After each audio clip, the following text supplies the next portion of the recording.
Kami dari kelompok 3 akan mewawancarai Bu Grace untuk tugas agama. Oke, baik Ibu. Apa arti dari perkawinan menurut Ibu? Sebuah perkawinan itu adalah pilihan hidup. Jadi kalau kalian tahu bahwa di 7 sakramen itu kan yang sakramen perutusan itu adalah sakramen imamat dan sakramen perkawinan.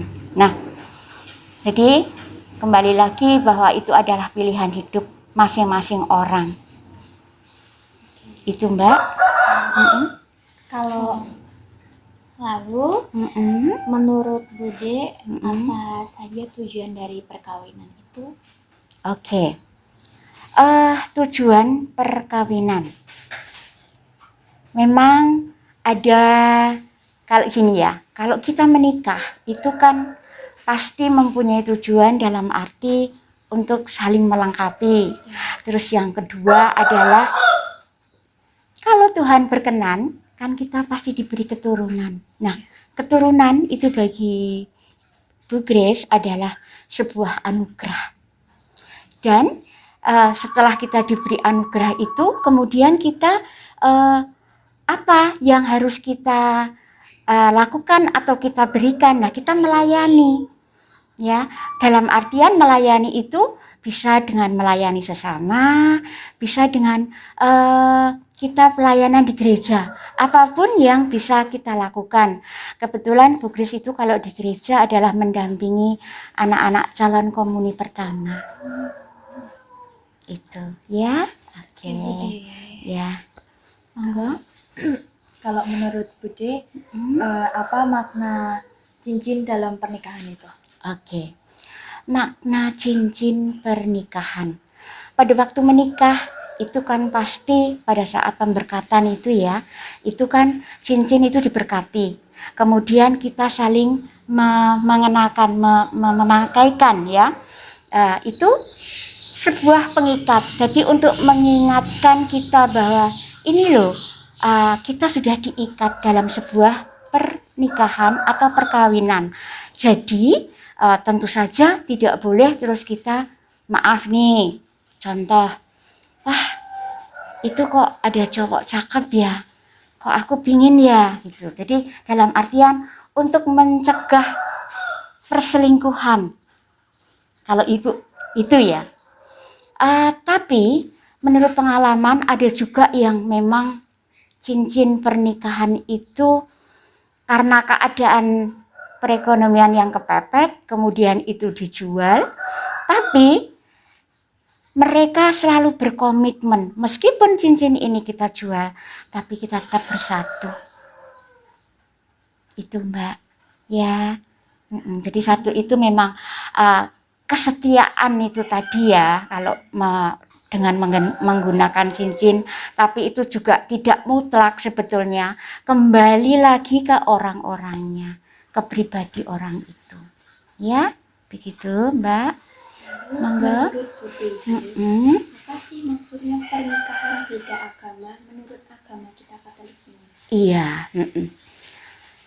Kalau menurut Ibu, kalau bisa ya, pernikahan itu jangan beda agama. Kita kalau bisa yang seagama. Karena gini Mbak, contoh ini Ibu aja ya yang sudah mengalami. Bu Grace seiman dengan Pak Margo. Sama-sama Katolik. Ya. Tetapi kalau apa ya, dalam artian kita tidak saling mau mengerti, terus ya itu aja udah seiman ya, itu aja sulit. Apalagi kalau beda agama. Dalam artian contoh nih, kita kalau yang Katolik sama-sama ke gereja. Nah kalau yang Muslim satu ke gereja, satu ke masjid. Ya mungkin Mbak ada beberapa keluarga yang itu bisa Mbak, mereka melakukan itu bisa. Tetapi kalau menurut Ibu, kalau bisa jangan ya, kita yang seagama lah kalau mencari pasangan. Ya, Oke, ye, lagi, monggo. Selanjutnya, Mm-mm. tolong berikan pesan kepada kaum milenial tentang bagaimana upaya untuk menjaga hubungan Mhm. atau relasi, khususnya dalam konteks pacaran yang sehat dan Oke. bertanggung jawab dalam perspektif hidup berkeluarga. Oke. Gini Mas, apakah kalian ini sudah pada pacaran nih? Belum ya? Oke, bagus itu. Kalau pacaran itu sebaiknya tidak hanya berdua. Contoh nih misalnya, kalau misalnya pengen berdua ke kafe, kafe kan banyak orang. Kita nggak mungkin kan mau macam-macam. Nah, bukannya Bu Kris mau berpikiran buruk enggak. Tapi kalau kita hanya berdua di tempat yang sepi, wah setan itu lebih pintar. Nanti akan ya itu terjadi yang tidak kita inginkan. Ya, pokoknya resepnya itu. Kita kalau pacaran berdua tapi carilah tempat yang ramai. Atau misalnya nih kalian udah punya masing-masing punya pasangan, terus yuk kita pacaran bareng-bareng kemana nih gitu, ke pantai atau kemana gitu ya Mas. Terus kalau misalnya kalian pada saat pacaran udah merasa cocok dan oke lah kayaknya kok ini pasanganku besok. Nah kalau udah ada komitmen seperti itu, tolong jangan ada yang disembunyikan dari sifat kalian. Terutama sifat yang jelek. Biasanya sifat yang jelek itu akan disembunyikan pada saat pacaran. Tetapi nanti kalau sudah menikah, barulah kelihatan. Wah, ternyata dia begini, ternyata dia begini. Gitu ya, Mas ya. Oke. Ada yang lain? Gini, Ibu tambahi tadi yang sebuah perkawinan. Jadi gini ya Mas, Mbak. Sebuah perkawinan itu ibaratkan sebuah rumah yang berdiri di atas 4 pilar. Tahu pilar? Soko ya, kalau orang Jawa bilang soko. Apa 4 pilar itu? Ya. 1, kesetiaan. 2, kejujuran. 3, kejujuran, keikhlasan, ya. Kemudian yang terakhir adalah kesabaran. Itu saling mendukung. Kalau enggak, ibaratkan rumah, robohlah rumah itu. Ini mudah Mas, Mbak untuk diucapkan. Tapi bukannya ini Ibu curhat, enggak. Karena Ibu sudah mengalami, memang ini harus ini 4 ini. Kalau enggak parah. Ya, gitu ya. Oke. Kalau misalnya mau masuk dalam perkawinan itu kan mesti ada beberapa tahap. Iya. Nah itu tahapnya apa aja gitu? Jadi setelah kalian itu pacaran, kalian merasa oke, kamu kayaknya cocok menjadi temanku, teman hidupku. Harus mengikuti yang namanya pelajaran persiapan pernikahan. Kalau di gereja kita, Maria Assumpta Gamping itu dilaksanakan 3 hari. Dan waktunya itu biasanya jam 5 sampai jam 9. Itu ya. Setelah mengikuti itu, kemudian di gereja itu ada pengumuman pertama, kedua, ketiga. Nah, biasanya pengumuman itu misalnya nih, si A dari lingkungan mana dengan si B lingkungan mana akan yaitu menikah. Nah, silahkan nanti umat yang mengetahui halangannya matur ke Romo. Ini kenapa kok harus ada pengumuman 1, 2, 3? Karena takutnya nanti, contoh nih, ternyata Mas dulu udah pernah menikah, tapi nggak tahu di mana gitu. Nah, sekarang mau menikah lagi. Kalau di gereja Katolik itu, menikah adalah dilakukan hanya 1 kali.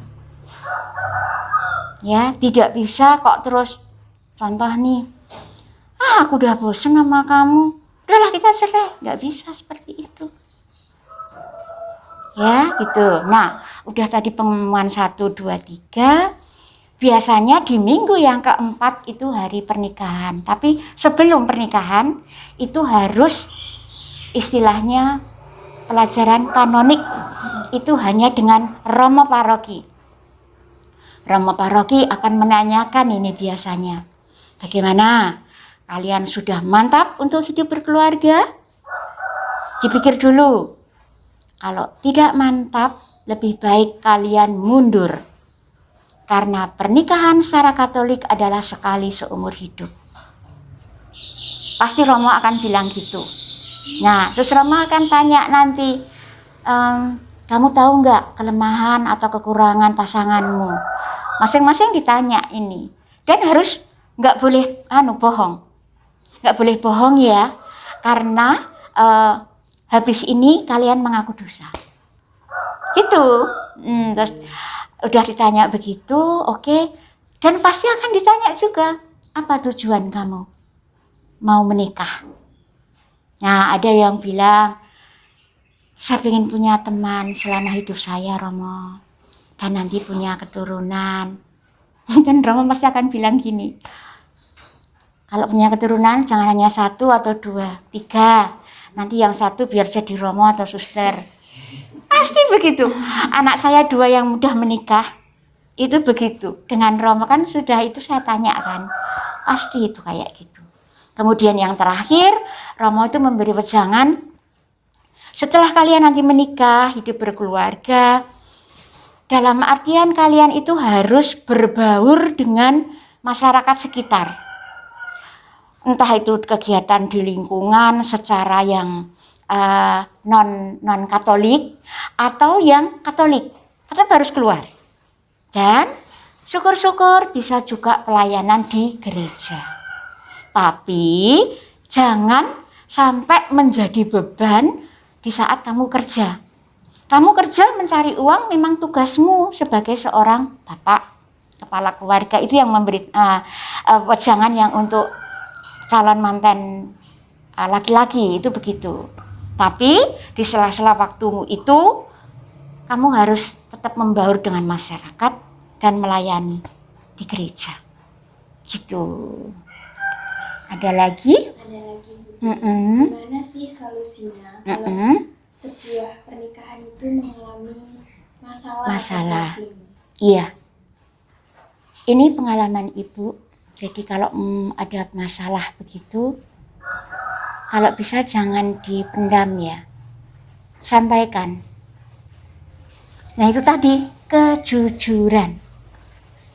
Sampaikan, kemudian seandainya merasa bersalah, minta maaf dan bisa saling memaafkan. Dan berjanji kalau bisa ya tidak mengulang lagi.